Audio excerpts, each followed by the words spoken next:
Greetings, stakeholders. Welcome to our Action Research Project. The purpose of this study is to develop an understanding of objectivity and neutrality from a research facilitator's perspective. As members of Cohort 2 in Rider University's doctoral program and principal stakeholders for this study, through the experiences and interpretations of our stakeholders, we wanted to explore a topic that would be both beneficial and informative to our fellow cohort members as they engage in the process of conducting research during the dissertation process.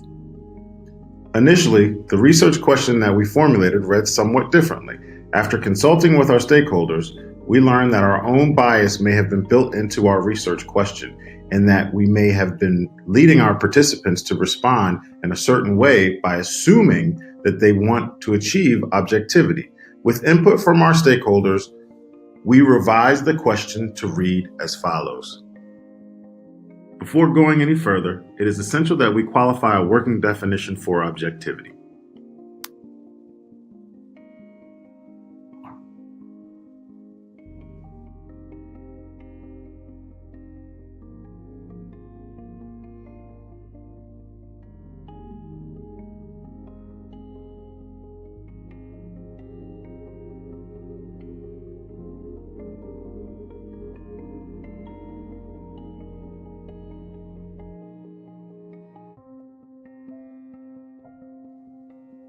The most prevalent recurring theme that emerged from our research was that of self-awareness. Here, stakeholders informed us that self-awareness, and as a byproduct, self-reflection, were critical to limiting the harmful effects of bias.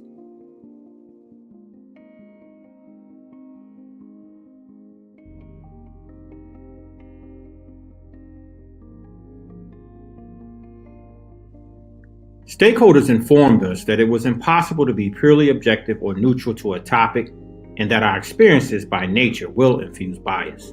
In fact, stakeholders informed us that the only recourse we may have to preserve the integrity of the study as researchers is a willingness to not only acknowledge our biases, but also in disclosing what they are as a means to making informed decisions on how one should interact with participants and stakeholders within the process of conducting research.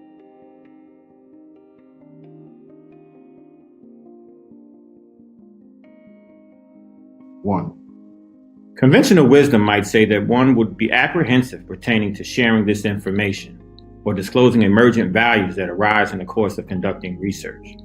However, it is also an opportunity to demonstrate transparency in the process of entertaining viewpoints and stances that may oppose one's own position.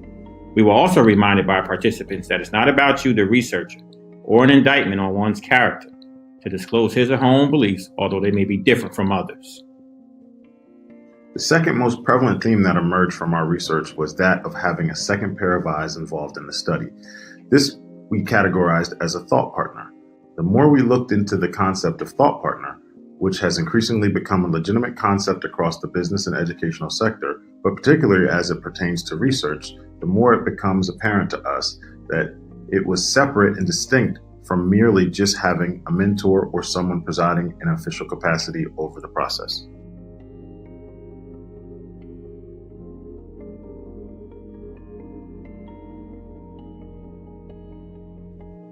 These individuals tended to serve in an unofficial capacity that challenged one's thinking or caused him or her to engage in divergent thinking and reflect, revisit, or modify assumptions in some manner. This became evident from the wide array of individuals who served in this capacity for our stakeholders as they engaged in the dissertation process.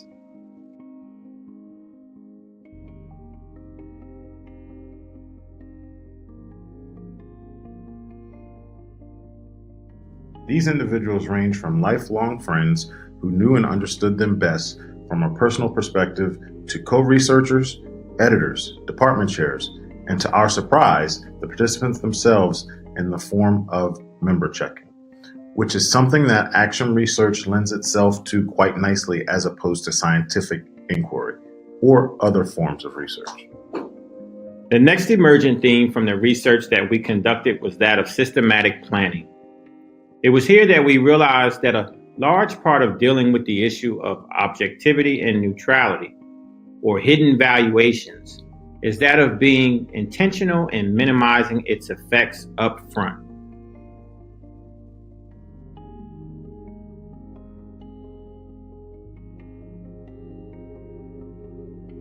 Stakeholders indicated that they did this in various formats utilizing a wide array of strategies and formats, such as journaling and memo recordings, which triggered personal feelings during the transcription process, helping the researcher to develop an awareness of it. Others told us that being honest with oneself throughout every stage of the process is essential to achieving desired outcomes, as well as establishing a feedback loop and opportunities for honest reflection. Our last and final theme was also common across the board amongst our stakeholder participants. Each told us through the lens of his or her own experience that one's power or an existing power dynamic could potentially be a threat to maintaining objectivity and neutrality in research.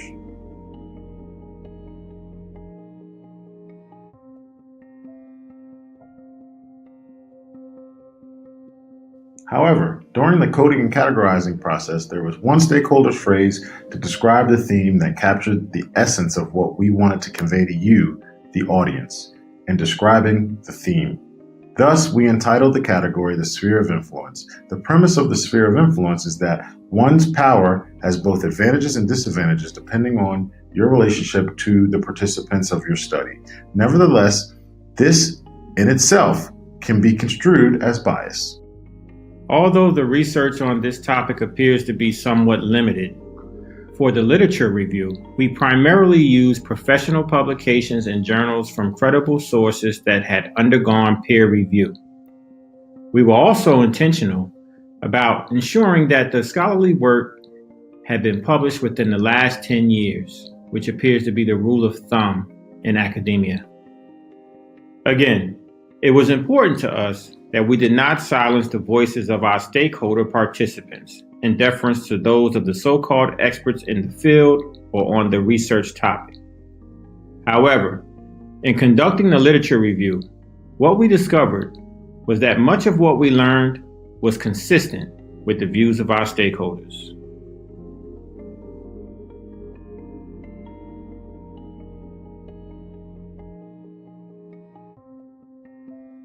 In summary, we learned from our stakeholders and subsequently from the literature that one can never truly eliminate the effects of objectivity in research. Our efforts must, however, be directed at mitigating the effects of bias by being cognizant of what our biases are and developing a system that will allow us to reconcile our hidden valuations with our political aims and our research. As a result of our findings, we believe that it would be beneficial for our principal stakeholders to have a resource that will assist them with strategically planning for and maintaining an awareness of biases as they approach a research project. We created and embedded the Bias Awareness Tool, a collection of resources that will assist the researcher with minimizing the effects of bias on a study.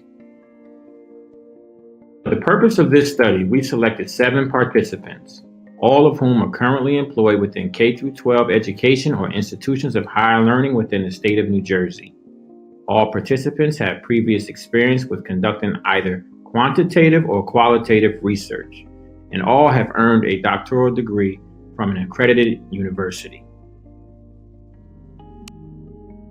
The researchers utilized purposive qualitative sampling, opting to enlist participants who could assist our principal stakeholders with gaining an understanding of objectivity and neutrality, and lend an experienced voice to the issue.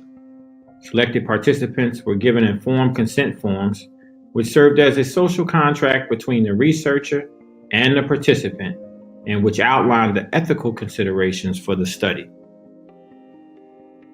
Qualitative research methods were selected for this study. The researcher used interviewing as a primary method of data collection and engaged in data analysis and reanalysis procedures as suggested by Stringer. The participants were asked to respond to 9 open-ended questions.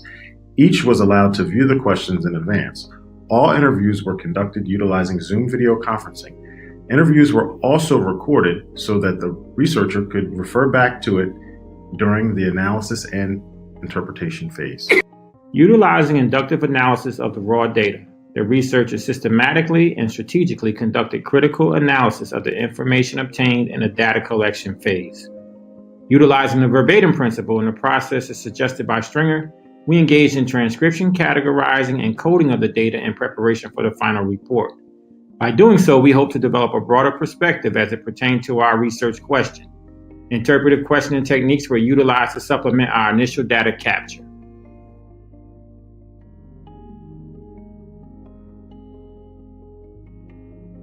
The researchers initially analyzed the data independently of one another, then jointly, which allowed us to compare our findings. This contributed to a richer discussion around the interpretation of participants' responses. To ascertain rigor and trustworthiness of the study, we utilized multiple opportunities to establish prolonged engagement with participants. In addition to iterated reliability, the researchers also used methods of triangulation to establish the validity of the study. Internal audits were conducted to ensure that we remain true to the principles of action research.